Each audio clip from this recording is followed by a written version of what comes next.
ప్రధాన కార్యదర్శిగా ఉన్న సోదరులు అట్లాగే ఖైరతాబాద్ నియోజకవర్గ బాధ్యులు సోదరులు శ్రీనివాస్ నాయుడు గారు, వారి సతీమణి సోదరి రాష్ట్ర కార్యదర్శిగా ఉన్న శ్రీమతి సుజాత గారు, అట్లాగే వారి వెంబడ ఈరోజు పెద్ద ఎత్తున ఖైరతాబాద్ అట్లాగే జూబ్లీ హిల్స్ నియోజకవర్గంలోని వెంగళరావు నగర్ డివిజన్ కూడా మా అలీ మస్కతి గారి నాయకత్వంలో వెంగళరావు నగర్ డివిజన్కి సంబంధించిన నాయకులు కూడా జాయిన్ అయినారు. వారికి అట్లాగే జూబ్లీ హిల్స్ నియోజకవర్గంలో నామినేషన్ వేసి ఒక ఇండిపెండెంట్ అభ్యర్థిగా నామినేషన్ ఉపసంహరించుకొని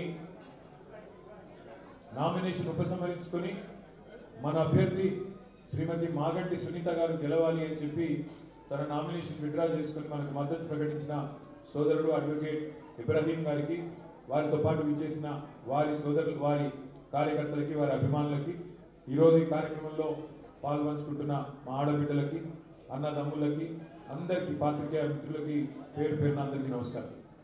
శ్రీనివాస్ నాయుడు గారు చాలా కాలం మరి ఖైరతాబాద్ నియోజకవర్గంలో ముఖ్యంగా బంజారాహిల్స్ డివిజన్లో తన కార్యక్రమాలు చేస్తూ వస్తున్నారు. నిజానికి వారు నాతో పాటు 5 సంవత్సరాల కిందే కలిసి రావాలి, 5 సంవత్సరాల కిందటనే మేము కలిసి పనిచేయాలి.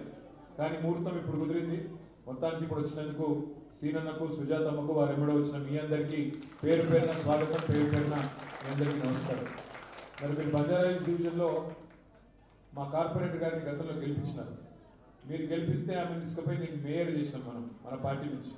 మరి ఆమెకి ఏమైందో మరి ప్రభుత్వం రాగానే అయితే గాయమైపోయింది. ఇప్పుడు మరి మీకు కూడా సేవలు అందిస్తుందో లేదో నాకు తెలియదు. ఏం లేదా, ఆమె ఏం చేస్తుంది, రేవంత్ రెడ్డి ఏం చేస్తలేదు. అయితే ఒక్క మాట, ఇక్కడికి వచ్చిన ఒక్క మాట చెప్తాం, అదే చెప్తాను. మీరు అక్కడ ఇక్కడ నేను చెప్తే ఇద్దరు గొంతు పోతుంది.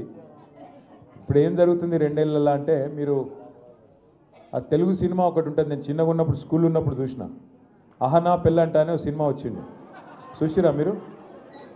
అహనా పెళ్ళంట సినిమా ఎట్లుంటుందంటే, అందులో ఒక ఆయన పెద్ద మనిషి బాగా కంజూస్ ఉంటాడు, బాగా పిసిన ఆయన. అయితే ఇంటికి ఎవరైనా వస్తే కూడా ఏం పెట్టాడు, ఉల్టా మళ్ళా అడ్డం పొడుగు మాట్లాడతాడు. ఆఖరికి మొత్తానికి మాయ మాటలు చెప్పి, మోసం చేసి, అబద్ధాలు చెప్పి బిడ్డకు పెళ్లి చేస్తాడు, కొత్త అల్లుడిని తెచ్చుకుంటాడు. ఇక మరి కొత్త అల్లుడు వచ్చినప్పుడు కొద్దిగా మర్యాద కదా, ఇంటికి వస్తే మొదటిసారి అత్తగారింటికి. సో ఏమంటాడంటే కొత్త అల్లుడిని, అల్లుడా మరి నీకు ఏం తినాలనిపిస్తుంది అంటాడు. అల్లుడు ఏమంటాడు, మామ నాకు చికెన్తోని మంచిగా చికెన్ వండి పెట్టి నాకు మంచి భోజనం పెట్టు అంటాడు. సరే పెడతా అంటాడు. పెడతా అని చెప్పి ఏం చేస్తాడు ఎరికేనా, అల్లుని ముంగట ఒక చిన్న ప్లేట్ పెట్టి, ఆ ప్లేట్లో అన్నం పెట్టి పచ్చడి వేసి ముంగట ఆయన గోడ మీద ఆడ కోడిని అలడదీస్తాడు. దాన్ని చూసుకుంటా ఇది తిను, పచ్చడి మెతుకులు తిను, నీకు చికెన్ తిన్న ఫీలింగే వస్తుంది, చికెన్ బిర్యానీ తిన్న ఫీలింగ్ వస్తుంది అని చెప్తాడు. రేవంత్ రెడ్డి కాంగ్రెస్ పార్టీ కథ కొద్దిగా కుడి ఎడమ గట్లే ఉన్నది. చూడరు మీరు, 2 ఏళ్ల కిందట ఏం మాటలు చెప్పినారు, ఎన్నెన్ని మాటలు చెప్పారు మీకు. అరిచేతిలో వైకుంఠం చూపెట్టి ఎన్ని మాటలు, ఒకటి కాదు, బాండ్ పేపర్ల మీద రాసిచ్చి, గ్యారంటీ కార్డులను రాసిచ్చి, దేవుళ్ళ మీద ఒట్లు పెట్టి, మేము అత్తలకు 4,000 ఇస్తాం, కోడలకు 2,500 ఇస్తాం, 100 రోజులనే ఇస్తాం అని చెప్పిండా లేదా? ఓ గల్లి తిరిగి లొల్లి పెట్టి మామూలు కాదు, కార్డులు కొట్టి, కార్డులు ఇంటింటికి వంచి ఆగమాగం చేశారు. ఎంత అన్యాయం అంటే కేసీఆర్ గారు 1,00,000 రూపాయలు ఆడపిల్ల పెళ్లికి ఇస్తే, లగ్గానికి ఇస్తే, నేను 1,00,000 రూపాయలు కాదు మీదికెళ్ళి తులం బంగారం ఇస్తా అని చెప్పిండు రేవంత్ రెడ్డి గారు. ఎవరికన్నా వచ్చిందా తులం బంగారం? వచ్చిందా? తులం బంగారం కాదు. ఎంత ఘోరం అంటే, మీ మెడల పుస్తల తాడు గుంజుకోకపోతే వీళ్ళే గొప్పోళ్ళు. అంత దుర్మార్గులు, అంత అరాచక ప్రభుత్వం ఇవాళ వచ్చిన్నది. 2 ఏళ్ళైంది ప్రభుత్వం వచ్చి. పోనీ 2 ఏళ్లలో ఏమన్నా మంచి జరిగిందా, ఎవరికన్నా లాభం జరిగిందా అంటే ఒకటి చెప్తాడు, ఫ్రీ బస్. ఇక ఫ్రీ బస్సు అందం ఎంతుందంటే, ఫ్రీ బస్ ఎట్లున్నది కథ చెప్తావు. ఆడోళ్ళకేమో ఫ్రీ అట, ఆ ఇంట్లో ఉన్న మగోళ్ళకేమో డబుల్ టికెట్ అట, ఇంట్లో ఉన్న పిల్లగాళ్ళకేమో చాలా పెంచి బస్ పాసులు కూడా 25% పెంచిండు. లాభం అయిందా నష్టమైందా? మరి ఒక చేత్తో తీసుకున్నాడు, ఇంకో చేత్తో ఇస్తే లాభం ఎట్లయితుంది? ఇలా ఫ్రీ బస్సు అని దాని మీద గొప్ప పోజులు కొడుతున్నాడు. నేను మీ అందరికి చేసే ప్రార్థన ఒకటే, కేసీఆర్ ఉన్నప్పుడు, కేసీఆర్ ప్రభుత్వం ఉన్నప్పుడు ఏం జరిగిందో మీకు తెలుసు. 200 రూపాయ పెన్షన్ 2000 అయింది, 200 పెన్షను 2,000 రూపాయలు అయింది. అయిందా కాలేదా? పెళ్లి చేసుకుంటే 1,00,000 రూపాయలు పేదింటి ఆడబిడ్డకు కళ్యాణ లక్ష్మి హిందూ బిడ్డ అయితే కళ్యాణలక్ష్మి, అదే ముస్లిమో క్రిస్టియన్ అమ్మాయి అయితే షాదీ ముబారక్ పేరు మీద 1,116 రూపాయలు వచ్చింది. వచ్చిందా లేదా? అదే అమ్మాయి కడుపులో ఒక బిడ్డ పుడితే ప్రభుత్వ ఆసుపత్రిలో దవాఖానకు పోతే కేసీఆర్ కిట్టు వచ్చింది. వచ్చిందా? ఆడపిల్ల పుడితే 13,000, మగ పిల్లగాడు పుడితే 12,000 ఇచ్చిండా కేసీఆర్? బతుకమ్మకు బతుకమ్మ చీర పెట్టిండా? రంజాన్కు రంజాన్ తోఫా వచ్చిందా? క్రిస్మస్కు క్రిస్మస్ గిఫ్ట్ వచ్చిందా? ఇన్ని రకాల కార్యక్రమాలు కేసీఆర్ ప్రభుత్వం ఉన్నప్పుడు జరిగినాయి. మరి ఈ ప్రభుత్వం వచ్చినాక ఏమేమి ఉన్నాయి ఒకసారి ఆలోచన చేయండి. అన్నీ కట్ చేసి పారేసిండు. కేసీఆర్ కిట్టు బంధు, పిల్లలకి ఇచ్చే న్యూట్రిషన్ కిట్టు బంధు, బతుకమ్మ చీర బంధు, రంజాన్ తోఫా బంధు, క్రిస్మస్ గిఫ్ట్ బంధు. ఇప్పుడే శ్రీనివాస్ నాయుడు గారు గుర్తు చేస్తూ ఉన్నారు. ముఖ్యమంత్రి గారు నిన్న జూబ్లీ హిల్స్ ఎన్నికల్లో ప్రచారం చేస్తుండు. ప్రచారం చేసేటప్పుడు మేము కూడా ఎలక్షన్లు కొట్లాడినాం. జరా ఖామోష్ బేటో, జర్రా ఓ హీరో, జర్రా ఆరామ్సే రో. ఇప్పుడు ఎలక్షన్లు వస్తాయి పోతాయి. వచ్చినప్పుడు ఏం చెప్పాలి ప్రభుత్వంలో ఉన్న వాళ్ళు? ఇగో మీరు మాకు అవకాశం ఇచ్చిర్రు, మీరు మాకు ఓట్లేసి మళ్ళీ గెలిపిస్తే మంచి పనులు చేస్తా అని చెప్పుకోవాలి. ఏమైనా తప్పులు ఉంటే తప్పులు కరెక్షన్ చేసుకుంటా అని చెప్పుకోవాలి. అంతేగాని బెదిరిస్తారా ఎవరన్నా ఓటర్లను? నువ్వు వేయకపోతే ఇది బంద్ పెడతా, అది బంద్ పెడతా. నేను అడుగుతున్నా, ఒక్కసారి ఆలోచన చేయండి. మీరు ఆ పదవే ప్రజలు ఇచ్చిన భిక్ష. ఆ పదవి మంత్రి పదవైనా, ఎమ్మెల్యే పదవైనా, ముఖ్యమంత్రి పదవైనా మీరు పెట్టిన భిక్ష. మీరు కాదనుకుంటే పెద్ద పెద్దోళ్ళే దిగిపోయినారు. ఎన్టీ రామారావుని ఒడగొట్టిరు, ఈ దేశంలో ఇందిరమ్మను ఒడగొట్టిరు. మరి ఈయన ఎంత 3 ఫీట్ల మనిషి? గట్టిగా మీరు అనుకుంటే తీసవతల వారేస్తారు. కానీ ఆయన ఎక్కువ ఊహించుకుంటున్నాడు. ఆయన నేనేదో రాజు అయిపోయినా, చక్రవర్తిని అయిపోయినా, నన్ను మించినవాడు లేడు, నేనేదో యుద్ధంలో గెలిచి వచ్చినా, ఇది నా సామ్రాజ్యం అన్నట్టు ఇది కట్ చేస్తా, అది కట్ చేస్తా అంటే ఆయన తోక కట్ చేసే రోజులు ఎక్కువ దూరం ఏం లేదు. జూబ్లీ హిల్స్లో బరాబర్ ప్రజలు తోక కట్ చేసే ఆలోచనలో ఉన్నారు. కాంగ్రెస్ పార్టీది బుద్ధి చెప్పే ఆలోచనలో ఉన్నారు. ఇక్కడున్న మీ అందరికి కూడా నా రిక్వెస్టు, మీ అందరికీ జూబ్లీ హిల్స్లో కూడా చుట్టాలు ఉంటారు, మీ అందరికీ జూబ్లీ హిల్స్లో కూడా తెలిసిన వాళ్ళు ఉంటారు. దయచేసి ఫోన్ చేసి చెప్పురి, ఎందుకు ఓటేయాలి కాంగ్రెస్ పార్టీకి? ఈ 2 ఏళ్లలో లాభం ఏమైనా చేసి రావాలి ఎవరికన్నా? మొత్తం రియల్ ఎస్టేట్ నాశనం చేసిండు. అందులో అంతో ఇంతో ఏజెంట్లుగా బతికేటోళ్ళు, ప్లాట్లు అమ్ముకొని చిన్న చిన్న వ్యాపారాలు చేసుకొని బతికేటోళ్ళు, చిన్న చిన్న దందలు చేసుకొని బతికేటోళ్ళు, వాళ్ళందరి పని నాశనం చేసిండు. ఒక్క మంచి పని చేసిండా? ఇగో ఈ మంచి పని చేసిన అని చెప్పమను. ఇందిరమ్మ రాజ్యం అన్నాడు. ఇల్లు గులగొట్టిండు తప్ప ఒక్క ఇల్లు కట్టిండా 2 ఏళ్లలో? మొత్తం ఇల్లు గులగొట్టిండు. గరీబోళ్ళ బస్తీల మీద వాడి శనివారం ఆదివారం ఎప్పుడు ఎవరు ఇల్లు గులగొడతాడో అని చెప్పి భయపెట్టే పరిస్థితి. సోనా దేతాం, 1 తోలా సోనా దేతాం అని మాట్లాడిండు లగ్గం చేసుకుంటే.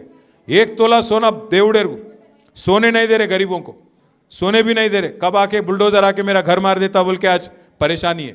इस वास्ते मैं बोल रहा हूँ आप भाइयों से बहनों से, आज ये जो कांग्रेस की हुकूमत आई, ये 2 साल में ये लोग हाइड्रा के नाम पे, बुलडोजर के नाम पे जो जुल्म गरीबों के साथ कर रहे हैं, इनको सबक सिखाने का एक ज़बरदस्त मौका आपको जुबली हिल्स में मिल रहा.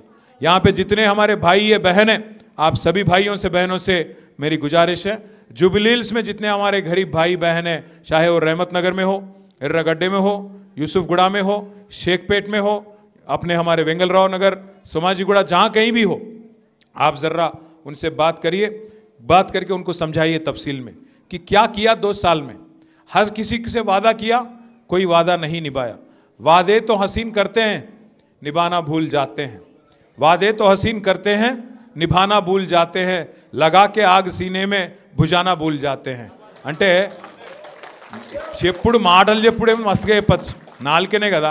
420 హామీలు ఇచ్చిండు. బీసీలకు బీసీ డిక్లరేషన్ అన్నాడు, మహిళలకు మహిళా డిక్లరేషన్ అన్నాడు, ఎస్సీలకు ఎస్టీ డిక్లరేషన్ అన్నాడు. నోటికొచ్చినాయి చెప్పిండు. మొత్తం 420 హామీలు ఇచ్చిండు. ఒక్క మంచి పని చేస్తలేడు, ఒక ఇల్లు కడతలేడు, ఒక పెన్షన్ ఇస్తలేడు. ఇలా మీదికెళ్ళి పెద్ద పెద్ద డైలాగులు కొట్టి మీరు ఓటేయకపోతే నేను బంద్ చేస్తా అంటుండు. మర్చిపోవద్దు ముఖ్యమంత్రి గారు, మీరు కేవలం ప్రజల సొమ్ముకు ధర్మకర్త. ప్రజల సొమ్ముకు మీరు ధర్మకర్త. 5 ఏళ్ళు టెంపరీ ఉద్యోగం మనది. 5 ఏళ్ల తర్వాత ప్రజలకు ఇష్టం లేకపోతే తీసుకుపోయి చెత్తబుట్టలు వారేస్తారు. అది మర్చిపోయి నువ్వు నీలిగితే, ఇష్టం వచ్చినట్టు డైలాగులు కొడితే ప్రజలకు ఎప్పుడు బుద్ధి చెప్పాలో బాగా తెలుసు. ఇలా ఖైరతాబాద్ నుంచి వచ్చిన మా సోదరులు శ్రీనివాస్ నాయుడు గారితో వచ్చిన మీ అందరికీ స్వాగతం చెప్తూ, 11 తారీఖు నాడు మరి ఎలక్షన్ ఉన్నది జూబ్లీ హిల్స్లో. ఎందుకు వచ్చింది జూబ్లీ హిల్స్ ఎలక్షను? అక్కడ మన అభ్యర్థి ఇదివరకు ఎమ్మెల్యేగా గెలిచిన 3 సార్లు మాగంటి గోపీనాథ్ గారు. మన నగర శాఖ అధ్యక్షుడు ఉండే, ఇదివరకు తెలుగుదేశంలో పనిచేసిండు గోపీనాథ్ గారు. ఎన్టీ రామారావు గారు అభిమానిగా ఉండే ఆయన చాలా కాలం. ఆయన అనుకోకుండా చచ్చిపోయిండు. మీరు గెలిపించారు, 5 ఏళ్ల కోసం గెలిపించారు. కానీ అనుకోకుండా సంవత్సరంన్నరనే ఆరోగ్యం దెబ్బతిని ఆయన చనిపోయింది. చనిపోతే ఆ కుటుంబం ఇవాళ 2 ఆడపిల్లలు ఉన్నారు, ఇంకా పెళ్లి కాలే, కొడుకున్నాడు, ఇంకా ఆయన కూడా చిన్నోడు. ఆ కుటుంబాన్ని మరి ఆదుకోవాలి, ఒక పార్టీ అన్నప్పుడు కుటుంబ సభ్యులం కాబట్టి ఆ కుటుంబానికి అవస్థ అయితే మనం ఆదుకోవాలని చెప్పి ఆ కుటుంబంలో ఉన్న వాళ్ళ భార్యకు కేసీఆర్ గారు టికెట్ ఇచ్చారు. ఆమె భర్త చనిపోయి 4 నెలలు కాలే. పెద్ద మీటింగ్ పెట్టినాం మొన్న జూబ్లీ హిల్స్లో, రేమత్ నగర్లో. పెడితే పాపం 1000 మంది వచ్చారు. వస్తే వాళ్ళని చూసి ఆమెకు దుఃఖం ఆగలే, గోపి గుర్తొచ్చి ఏడ్చింది. ఏడుస్తే కాంగ్రెస్ వాళ్ళు మంత్రులు ఏమంటారు ఎరికేనా, ఆమె ఏట దొంగ ఏడుపులాట. అంటే భర్త చచ్చిపోతే కూడా ఏడవద్దా? ఇక ఇప్పుడు కాంగ్రెస్ వాళ్ళు చచ్చిపోతే వాళ్ళ ఇంట్లో వాళ్ళ భార్యలు ఏడవరా? నాకు తెలియక అడుగుతున్నా. ఇంత అన్యాయంగా మాట్లాడచ్చా? ఒక ఆడపిల్ల కన్నీళ్ళ మీద కూడా మీ ఏడిపోయింది, ఒక ఆడబిడ్డ ఏడుస్తే కూడా ఇంత అన్యాయంగా మాట్లాడతారా? కాబట్టి దయచేసి మీరు ఆలోచన చేయండి. ఇంత అరాచకంగా మాట్లాడుతున్న వాళ్ళు, ఇంత అన్యాయంగా ఆడబిడ్డల్ని కూడా అవమానిస్తున్న వాళ్ళు, వాళ్ళకు బుద్ధి చెప్పాల్సిన బాధ్యత మన మీద ఉన్నదా లేదా మీరు ఆలోచించండి. ఇక్కడ ఖైరతాబాద్లో కూడా మీరు గెలిపించిన ఎమ్మెల్యే ఆయన కూడా జంపు కొట్టి ఇవాళ అక్కడ వాళ్ళ సంకలో దొరిచిండు, కాంగ్రెస్ వాళ్ళ సంకలో దొరిచిండు, రేవంత్ రెడ్డి సంకలో ఉన్నాడు. మేరమ్మబోయి ఆమె కూడా కాంగ్రెస్లో దుంకింది.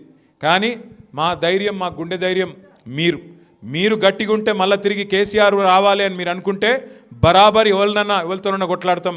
డెఫినెట్గా మళ్ళీ తిరిగి కేసీఆర్ గారు ముఖ్యమంత్రి అవుతారు. మళ్ళీ తిరిగి కేసీఆర్ రావన్నా? పక్కానా?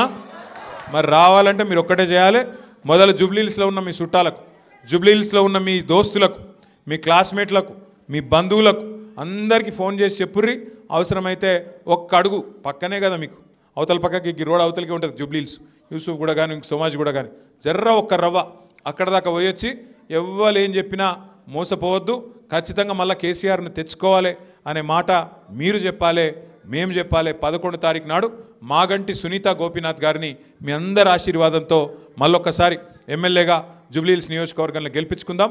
మీ ఆడబిడ్డల ఆశీర్వాదంతో ఒక ఆడబిడ్డ ఖచ్చితంగా తిరిగి హైదరాబాద్లో మళ్ళీ నిలబడాలని చెప్పి నేను కోరుకుంటూ, ఇంత పెద్ద ఎత్తున విచ్చేసిన మీ అందరికీ, ముఖ్యంగా పిల్లలు, సంటి పిల్లలను కూడా తీసుకొచ్చారు కొంతమంది, వాళ్ళందరికీ ప్రత్యేకంగా, ఇక్కడ మీకు అవస్థ అవుతుంది నాకు తెలుసు, మీ కష్టం నాకు తెలుసు, ఇంట్లో ఇడిచిపెట్టరాదు, పిల్లలను బయటికి తీసుకురాక తప్పదు. మరి వాళ్ళు మిమ్మల్ని సతాయిస్తారు, నాకు కూడా అర్థమవుతుంది. కాబట్టి ఇంతకంటే ఎక్కువ మీకు పరీక్ష పెట్టకుండా పేరున శ్రీనివాస్ నాయుడు గారికి, సుజాత గారికి, వారి ఎంబడ ఇచ్చిన మిగతా మిత్రులకు, ఇగో మీకోసం ప్రత్యేకంగా కృష్ణారావు గారు కూడా వచ్చినారు, ఎమ్మెల్యే కూకట్పల్లి, ఆయనకు, మా ఎంఎన్ శ్రీనివాస్ అన్నకు, ఇదంతా కూడా కోఆర్డినేషన్ చేసిండ్రు. మా తమ్ముడు ఖైరతాబాద్ నియోజకవర్గ బాధ్యుడు తమ్ముడు మన్నే గోవర్ధన్ రెడ్డి గారికి, సోదరి శ్రీమతి షకీలారెడ్డి గారికి, రావుల చంద్రశేఖర్ రెడ్డి గారు, ఎట్లాగో మా పెద్ద దిక్కు ఆయన, అలీ మస్కతి గారికి, ఇంకా